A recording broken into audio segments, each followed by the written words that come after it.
अगले कुछ मिनट्स आप मेरे एक एक शब्द को ध्यान से सुनना और समझना। सीख नंबर 1, हमेशा सत्य की जीत होती है। चाहे झूठ कितना ही बड़ा हो, चाहे सत्य कितना ही कमजोर लग रहा हो, लेकिन आखिर में जाते जाते सत्य अपनी ताकत दिखा देता है और झूठ बहुत फीका पड़ जाता है, सबके सामने आ जाता है और हार जाता है। पूरे रामायण से केवल एक सीख निकालने को अगर आपको बोला जाए तो इस लाइन को याद रखना। इस लाइन में इसका पूरा अर्थ निकल जाता है कि अच्छाई की बुराई पर हमेशा जीत ही होती है। रावण बहुत बड़ा योद्धा था, उसके पास बहुत सारी ताकत थी, भगवान शिव से वरदान प्राप्त था अमर रहने का, लेकिन उसके हारने की केवल और केवल एक वजह थी कि वो बुराई के साथ था, वो अच्छाई के साथ नहीं था, वो सत्य के साथ नहीं था। इसलिए रावण इतना ताकतवर होके भी श्री राम के द्वारा मारा गया। सीख नंबर 2, हमेशा विनम्र बने रहो। जब भगवान श्री राम ने हनुमान जी को भेजा कि जाओ एक बार देख के आओ कि लंका कैसी है और सीता को कहाँ रखा है, तो हनुमान जी अपनी योग माया से और अपनी ताकत से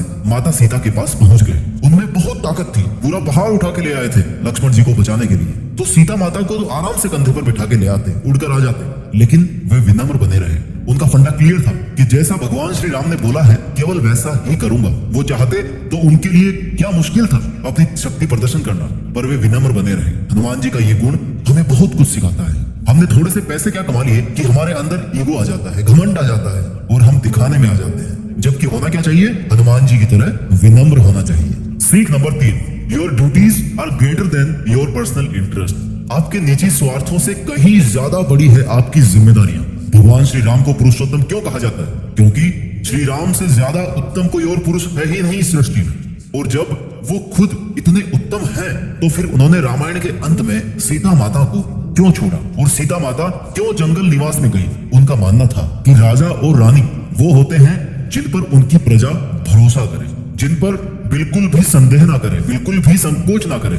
एक धोबी ने संदेह किया माता पर और भगवान राजपाट छोड़कर सीता माता के साथ जंगल जाने को तैयार हो गए दोबारा। लेकिन श्री राम इसलिए नहीं जा पाए जंगल क्योंकि उनके किसी भी छोटे भाई ने राजा बनने से इनकार कर दिया, क्योंकि ये उनके धर्म के विपरीत था कि बड़े भाई के होते हुए हम छोटे भाई कैसे राजा बन सकते हैं, कैसे राजा बनने का सुख भोग सकते हैं। और अंत में यही हुआ कि श्री राम को ही राजा बनकर रहना पड़ा और सीता माता को छोड़ना पड़ा। इस पूरे इंसिडेंट से क्या सीखने को मिलता है कि आपका निजी जीवन, आपकी पर्सनल लाइफ आपकी जिम्मेदारियों से, आपकी रिस्पॉन्सिबिलिटी से कभी ऊपर नहीं हो सकती। इसीलिए श्री राम पुरुषोत्तम थे। सीख नंबर 4 जो हमें रामायण से मिलती है, हमेशा सबकी इज्जत करना सीखिए। जब शबरी माता ने श्री राम को देखा तो वो इतने आनंद में डूब गई कि जब बेर खिलाने के लिए ले गई तो ये इंश्योर करने के लिए, ये निश्चित करने के लिए कि हर बेर मीठा होना चाहिए, तभी मैं श्री राम को खिलाऊंगी। अब ऐसी कोई ट्रिक तो है नहीं कि बेर को देख के बता दो कि बेर के अंदर क्या है, मीठा है कि बेर खट्टा है, कहीं कीड़ा तो नहीं है उसमें। और इसलिए वो हर बेर को पहले खुद चखती थी और फिर श्री राम को खिलाती थी। और श्री राम सबरी माता के प्रेम में इतना मग्न हो गए कि उनको इस बात का जरा भी पता नहीं पड़ा, उनको जरा भी आपत्ति नहीं हुई कि सबरी माता उनको झूठे बेर खिला रही है। ये होता है बजाय हम ये देखने कि कौन क्या है, हम ये देखें कि उसके मन में हमारे प्रति प्रेम कितना है और हम उसके प्रेम की इज्जत भी करें। सीख नंबर 5 जो हमें रामायण से सीखनी चाहिए, परिवार में एकता का होना बहुत जरूरी है। परिवार के सभी सदस्यों का एक मत रहना बहुत जरूरी है, नहीं तो वो परिवार टूट जाता है। और अगर वो परिवार एकजुट है, यूनाइटेड है, तो फिर वो किसी भी बड़ी से बड़ी चुनौती का सामना कर सकता है। राजा दशरथ अपने पुत्रों से बहुत प्यार करते थे। जब माता कैकेयी ने श्री राम को वनवास भेजने की बात कही और वचन मांग लिया, तो फिर और कोई ऑप्शन बचता नहीं कि अब जंगल जाना ही पड़ेगा श्री राम को।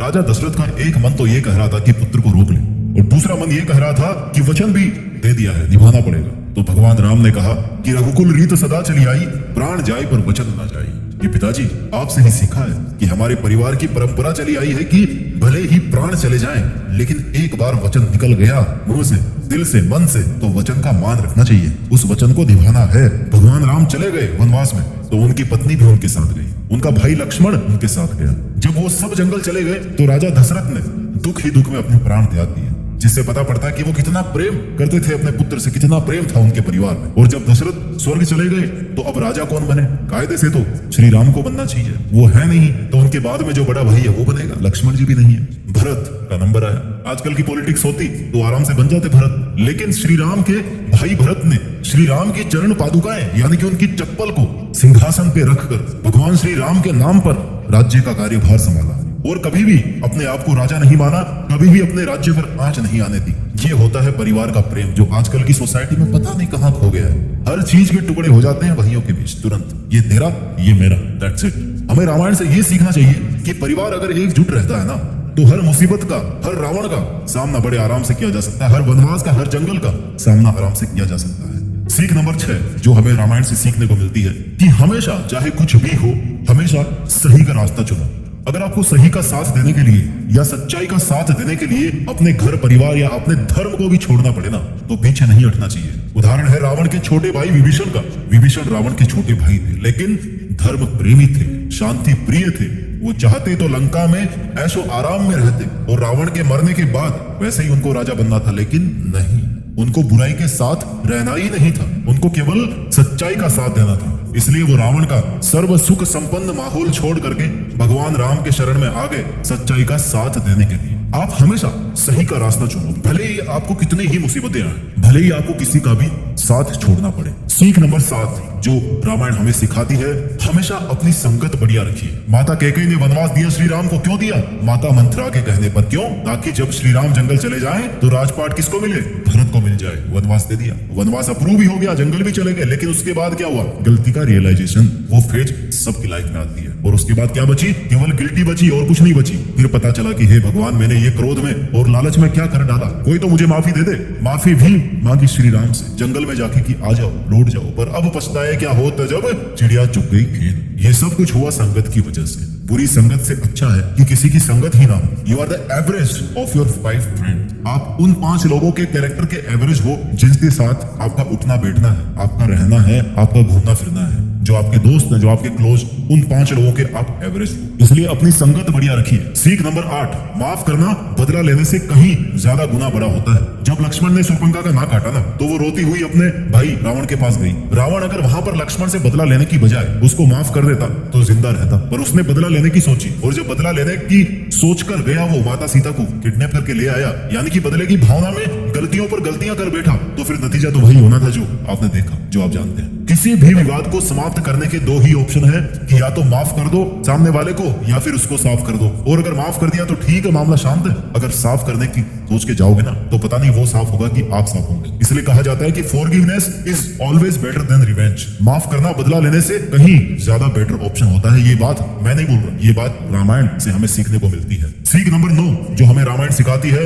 कभी कभी चीजें जितनी अच्छी दिखती है उतनी अच्छी वो वास्तव में बिल्कुल नहीं होती। या कह लो कि अपनी इच्छाओं से ना हमेशा बचकर रहना चाहिए। आपकी इच्छाओं में कोई चीज बहुत अच्छी होती है, लेकिन उतनी अच्छी होती नहीं है। रावण ने जब माता सीता को किडनैप करने का प्लान बनाया, तो अपने साथ मारीच को ले गए, जो रूप बदलने में माहिर था। उसने एक सोने जैसे दिखने वाले हिरण का रूप लिया और सीता माता को आकर्षित किया। सीता माता के मन में ये डिजायर हुई कि यार ये हिरण तो सबसे अलग है, जाओ जाओ लक्ष्मण, मुझे ये हिरण चाहिए। लक्ष्मण को आ गया, लक्ष्मण को भैया आज्ञा का पालन करना पड़ेगा। लक्ष्मण वहां से चले गए और रावण साधु के वेश में भिक्षा मांगने के लिए पीछे से चला आया, और सीता माता ने लक्ष्मण रेखा को लांग दी, और नतीजा आप जानते हो, कुछ ही पल बाद में सीता माता लंका में फंस गई। यानी कि वो हिरण जो हिरण था ही नहीं, अगर उसका मोह माता सीता को नहीं हुआ होता तो किडनैप ही नहीं होता। इसलिए कभी भी हमें चीजों को दूर से जज करके उनकी तरफ आकर्षित नहीं होना चाहिए।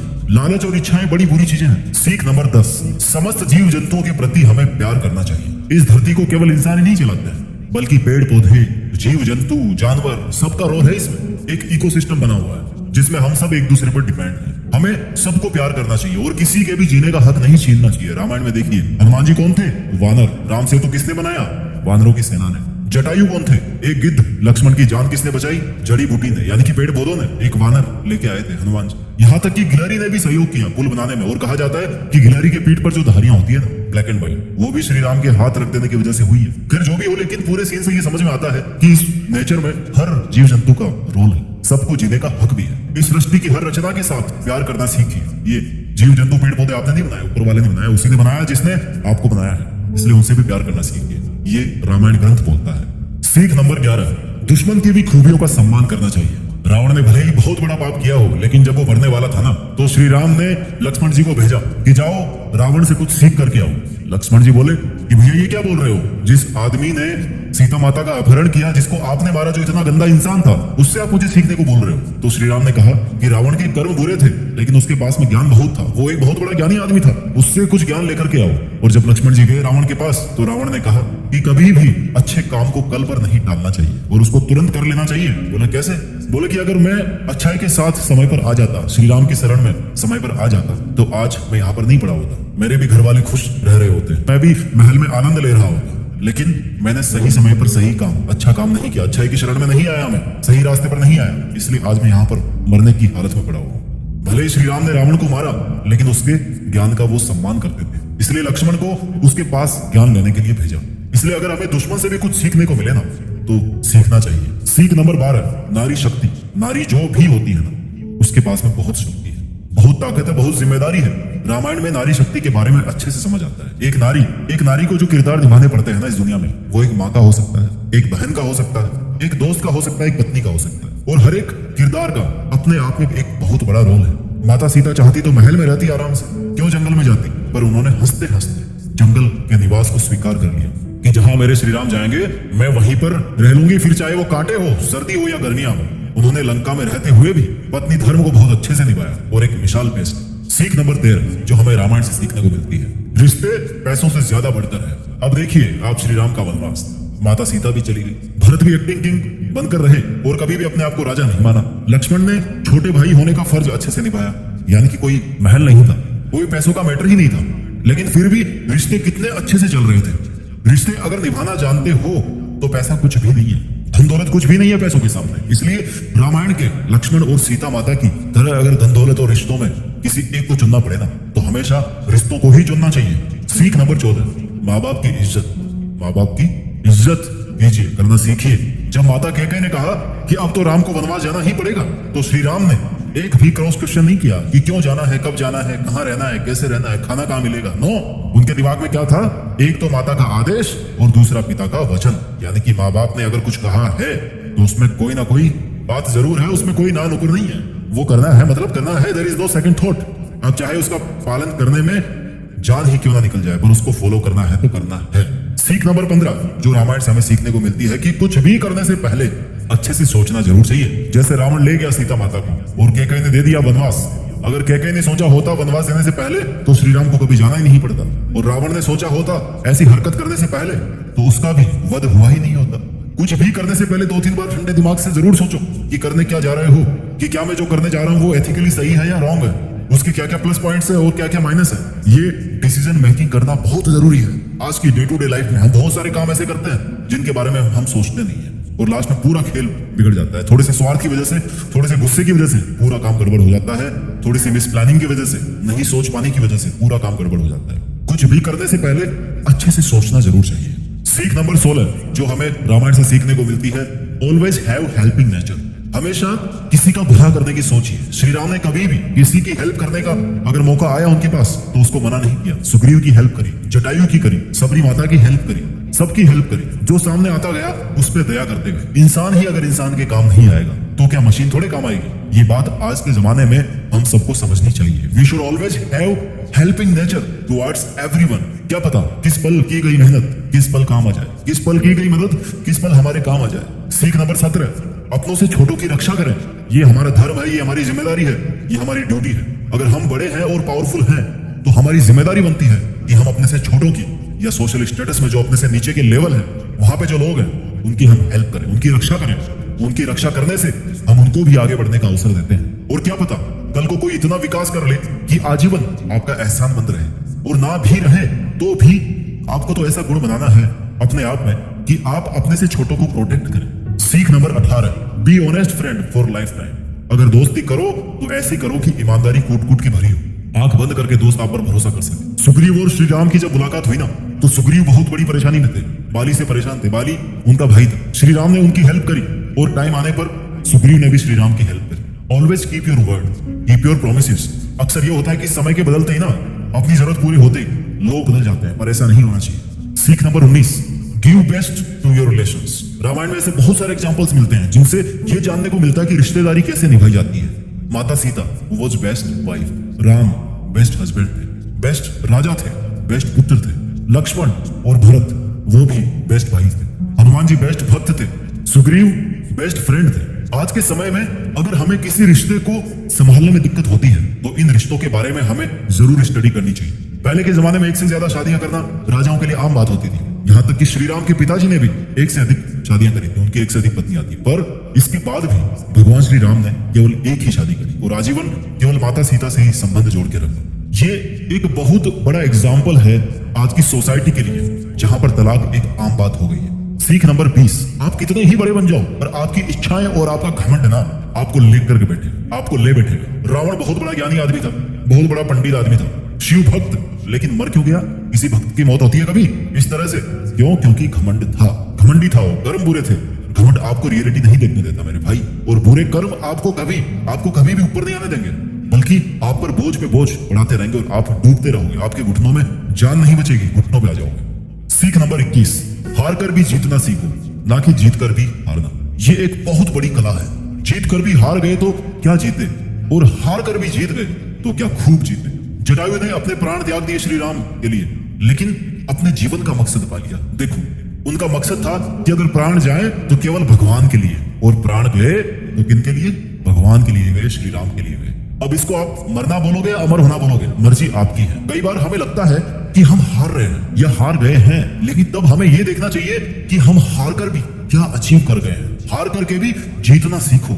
सीख नंबर 22, अगर आप कुछ बदल नहीं सकते या आपको लगता है कि चीजें आपके वश में नहीं है तो भरोसा रखिए और अपना काम करते रहिए। जब लंका में जाने के लिए राम सेतु बनाने की बारी आई ना, तो सबसे बड़ा सवाल था कि पुल बनाया कैसे जाए। जितनी भी वानर सेना थी सबने पत्थर उठाए और राम का नाम लेकर पानी में छोड़ते गए, और जैसे ही राम का नाम लेकर पत्थर गिराते रहे, पत्थर डूबने की बजाय पानी के ऊपर तैरने लगे और रास्ता अपने आप बनने लगा। राम का नाम ले लेकर एक एक पत्थर भी समुद्र में तर गया। ये दिखाता है कि आपकी बिलीफ पावर कितनी है। ये दिखाता है कि आप केवल उतना ही कीजिए जितना आपके वश में हो, उसके आगे क्या होगा ये ऊपर वाले पर छोड़ दीजिए। सीख नंबर 23, किसी को भी कमजोर ना समझें। जैसे वानरों की सेना ने सेतु बनाया, जटायु ने अपने आखिर सांस तक लड़ाई लड़ी, और यहाँ तक कि गिलहरी ने भी सेतु बनाने के लिए हाथ बढ़ाया। इससे ये बात सीखने को मिलती है कि सब में कोई ना कोई हुनर जरूर होता है, और हमें किसी को भी कमजोर नहीं समझना चाहिए। हो सकता है वो उस काम में परफेक्ट हो जिसमें हम नहीं है, इसलिए किसी का भी मजाक ये कहकर नहीं उड़ाना चाहिए कि ये तेरे से नहीं हो सकता या तू इसके लायक नहीं है। क्योंकि शेर कितना ही ताकतवर हो, लेकिन जब बारी पानी में तैरने की आती है ना, तो मछली से ज्यादा तेज वो नहीं तैर सकता, मछली से ज्यादा स्किल्ड नहीं है वो पानी के अंदर। सीख नंबर 24, never tell your secrets to anyone. अपने रहस्य, अपने राज किसी को भी ना बताएं। केवल विभीषण को यह पता था कि रावण की मौत कैसे हो सकती है। रावण की नाभि में अमर होने का फॉर्मूला था, इसलिए रावण की मौत तब ही हो सकती थी जब उसको कोई नाभि में मारे, जब उसके अभेद कवच को तोड़कर उसकी नाभि पर वार करे, तब ही रावण मर सकता था। इसके अलावा और कोई रास्ता था नहीं। ये राज रावण ने विभीषण को बताया था, विभीषण को पता था इस राज का। अगर रावण के पॉइंट ऑफ व्यू से देखा जाए तो उसका विभीषण को ये राज बताना सबसे बड़ी भूल थी उसकी लाइफ की, जो उसकी जान ले बैठी। क्योंकि अगर वो विभीषण को कभी ना बताता कि उसकी मौत केवल उसकी नाभि से हो सकती है, तो वो शायद कभी मरता ही नहीं। हालांकि जो भी हुआ सच्चाई के पॉइंट ऑफ व्यू से उसको होना ही था, बट कहानी बहुत लंबी चलती अगर रावण का राज खुद रावण विभीषण को कभी नहीं बताया होता तो। सीख number 25, have faith on your team. Shri Ram की सेना में कौन थे? वानर, मतलब बंदरों की सेना। रावण की सेना ने तो यह कह के मजाक उड़ाया था हनुमान जी को कि देख, तुम्हारे राम की सेना में कौन है? तुम्हारे जैसे बंदर है क्या? तुम लोग लड़ोगे युद्ध, तुम लोग लेके जाओगे सीता माता को। पर उसके बाद क्या हुआ? हनुमान जी को पनिशमेंट देने के लिए और मजाक उड़ाने के लिए उनकी पूंछ में आग लगा दी गई, और उसके बाद क्या किया हनुमान जी ने? पूरी लंका जला दी अपनी उसी पूंछ। उन वानरों की सेना थी श्री राम की, जिन्होंने पुल खड़ा कर दिया। पूरी लंका को अपना वानर रूप दिखाकर बर्बाद करके रख दिया हनुमान जी ने और पूरी वानर सेना। आपको अपनी टीम का मनोबल बढ़ाना पड़ेगा और उसका भरोसा करना पड़ेगा, तभी आप सक्सेसफुल बन सकते हो। ये मिलती है इससे सीख। सीख नंबर 26, कभी कभी सही काम करने के लिए थोड़े रूल तोड़ने पड़ते हैं। एग्जाम्पल से आप समझिए इस बात को। इसका दूसरा मतलब है कि अगर आपका ओपोनेंट भी रूल नहीं फॉलो कर रहा है तो आपका भी रूल फॉलो करने का कोई पॉइंट नहीं है, वहां पे कोई मीनिंग नहीं निकलता। जब श्री राम ने धोखे से बाली पर वार किया, बाली को तीर से मारा और बाली मरने वाला था, तो बाली ने पूछा कि आप तो मर्यादा पुरुषोत्तम श्री राम हो ना, तो फिर आपने पीठ पीछे वार क्यों किया? तो श्री राम ने जवाब दिया कि जब तुमने सुग्रीव को परेशान करने में कोई रूल फॉलो नहीं किया, तुमने कोई कसर नहीं छोड़ी, तुमने सब रूल फेल कर दिए, तो मैं तुम्हारे सामने क्यों रूल फॉलो करूंगा भाई? जैसा तुम करोगे वैसे ही तो मैं करूंगा ना, क्योंकि आपका जो मोटिव है वो सही है, वो बुरा नहीं है। सीख नंबर 27, आप या तो राम बन सकते हैं या फिर आराम कर सकते हैं। इस वीडियो की last but not the least ये सीख है कि आपके पास आपकी लाइफ को जीने के दो तरीके हैं। या तो राम बनकर अपनी जिंदगी बिताइए या फिर आराम करके अपनी जिंदगी बर्बाद कीजिए। या तो राम बनकर मुश्किलों के जंगल रूप से सामना किया जाए या फिर आराम करके जैसा हो रहा है वैसा होने दिया जाए। आपको आज एक रास्ता चुनना पड़ेगा आपकी अपनी जिंदगी को जीने का। या तो राम बनना है और सच्चाई का अच्छे से साथ देना है, अच्छा बनना है या फिर आराम करना है और बुराई को होने देना है। चॉइस आपकी है, जिंदगी आपकी है और दिन रात आपके हैं। अगर सफल हुए तो सफलता आपकी है, कुछ हासिल किया लाइफ में तो वो भी आपका है।